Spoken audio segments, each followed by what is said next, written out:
기원전 525년 페르시아 제국의 캄비세스 2세가 이집트를 정복하려 했습니다. 역사의 저자 헤로도투스에 따르면 당시 이집트의 용병들이 배신해서 결국 이집트가 패배했다고 합니다.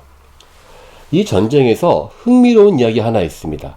당시 페르시아 군대는 방패에 고양이 그림을 그려넣었고 실제 전투에서는 고양이를 앞세우기도 했다고 합니다. 왜 그랬을까요? 고양이 역시 용병으로 고용이라도 된 것일까요?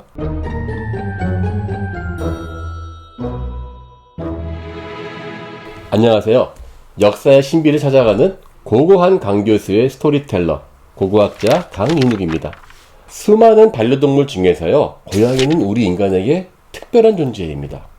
만물의 영장이라 불리는 인간은 자연을 지배하며 많은 동물들을 길들이거나 이용해 왔지만 유독 고양이에게만큼은 충성을 바치는 집사 역할을 자처합니다. 그런데 이 고양이 대체 언제부터 우리와 친해지게 된 건지 혹시 알고 계십니까? 고고학적으로 고양이와 비슷한 동물의 가장 오래된 흔적은 약 9,500년 전으로 거슬러 올라갑니다. 1992년부터 2004년 사이에 프랑스의 한 발굴팀이 키프라스 섬의 실롤로 캄포스 무덤에서 사람과 고양이 뼈를 함께 발견했습니다. 분석해보니까 아프리카 들고양이들로 밝혀졌습니다.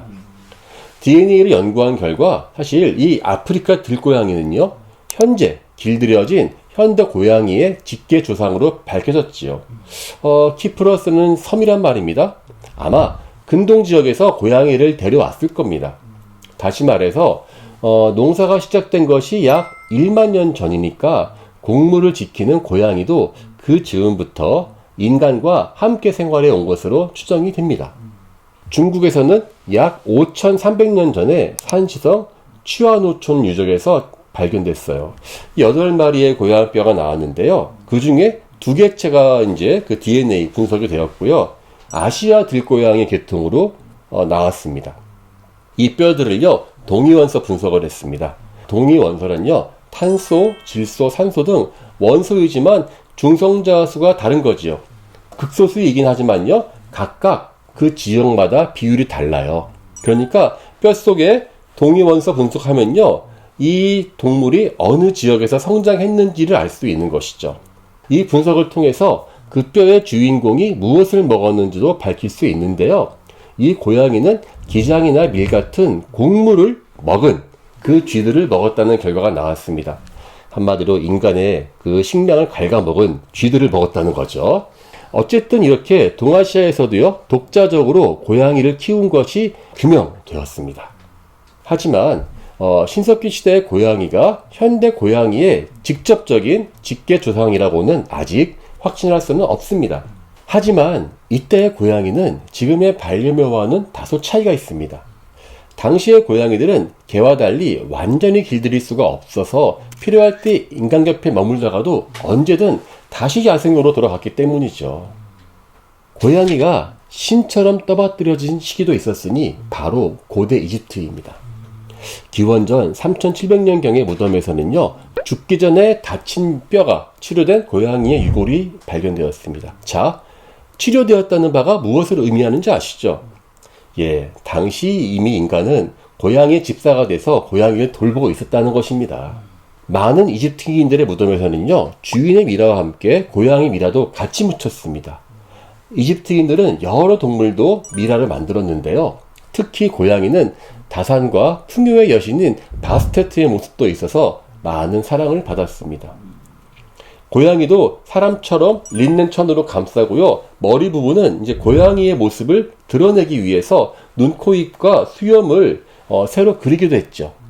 이 밖에도 이집트 여러 신들의 모습이 고양이의 형상을 띠었고요. 심지어 고양이를 죽이면 사형에 처한다는 법이 생길 정도였습니다. 정말로 고양이의 위세가 굉장했죠. 이집트인들의 고양이 숭배가 너무 지나쳐서 앞서 말씀드린 캄비세스 2세가 벌인 페르시아, 이집트 전쟁 속에서 웃지 못할 해프닝도 일어났던 것이죠. 하지만 실제로 이집트가 패배한 데에는 이집트 군대가 고양이를 어쩌지 못한 것도 한 이유일 수 있겠다는 생각이 듭니다. 물론 이 부대의 이야기가 실제 역사가 아니라 만들어졌다라고 주장하는 경우도 있습니다. 어쨌든 그만큼 이집트인들의 고양이에 대한 깊은 애정을 보여주는 일화인 것은 분명합니다. 고양이는 또한 호랑이나 표범 같은 맹수들과 같은 계통에 속하지요. 그중 크기가 좀 작아서 인간이 함께 할 수 있었던 것일 뿐 사나움과 잔인함의 DNA는 그대로 가지고 있었습니다. 초원의 유목전사는요, 자신들의 용맹함을 드러내기 위해서 고양이과 동물을 내세웠죠. 스키타이나 흉노 같은 유목문화에서도 무기나 갑옷 등의 고양이과 동물 문양이 자주 등장하는 이유가 바로 여기에 있습니다. 고양이 하면 도시의 차가운 이미지가 떠오릅니다. 사실 그 속에는요, 오랜 인간 역사가 숨어 있습니다. 도시가 만들어지고 인구가 밀집되면서 인간은 곡식을 대량으로 먹고 또 대량으로 저장을 할 필요성이 있었죠. 그런데 그 곡물들을 갉아먹고 심지어 전염병을 퍼뜨리는 골치 아픈 존재가 있었죠. 바로 쥐였습니다. 쥐에 기생하는 벼룩이 매개가 되는 페스트 같은 질병은 도시 전체를 멸망시킬 수도 있었습니다. 이런 상황에서 설치류를 잡아먹는 고양이는 인간에게 꼭 필요한 존재였죠. 한국에서도 고양이는 오래전부터 함께 해왔을 가능성이 큽니다. 문헌상으로는요, 고려시대에 들어서야 고양이에 대한 기록이 등장하지만 그보다 앞선 가야 시대의 유물에서도 고양이의 흔적이 발견됩니다. 가야의 고양이에 대한 대표적인 유물은요, 창고 위에서 쥐를 노려보는 고양이 토기입니다. 한국은 약 3000년 전부터 벼농사를 시작했고 이 시기부터 곡식을 보관하는 창고가 존재했을 겁니다. 고양이를 길들였을 가능성이 아주 큽니다만 아쉽게도 이것을 명확히 증명할 자료가 아직 부족합니다. 오늘날에는요, 고양이가 쥐를 잡거나 곡물을 지켜야 할 필요성은 거의 없어졌습니다. 하지만 여전히 많은 사람들이 고양이와 함께 살아갑니다. 고양이는 다른 동물들과는 구별되는 인간을 매혹시키는 그러한 특별한 감성이 있었나 봅니다. 기원전 6세기경 기록을 보니까요, 페르시아 제국의 어떤 여성은 고양이를 너무 아낀 나머지 각종 장식으로 치장해서 함께 침대에서 잠을 잤다는 기록도 있습니다. 한때는 맹수의 후손이었던 이 작은 동물을 향한 인류의 깊은 애정은 어쩌면 죽음보다 더 힘들다고 여겨지는 외로움이 만들어낸 감정일지 모르겠습니다. 어떠십니까? 여러분들 지금 지나가는데 혹시 고양이 보일지 모르겠는데요, 그 고양이 하나하나에는요, 인간의 만년 이상의 역사가 같이 함께 있었던 그런 놀라운 우리의 친구인 셈이죠.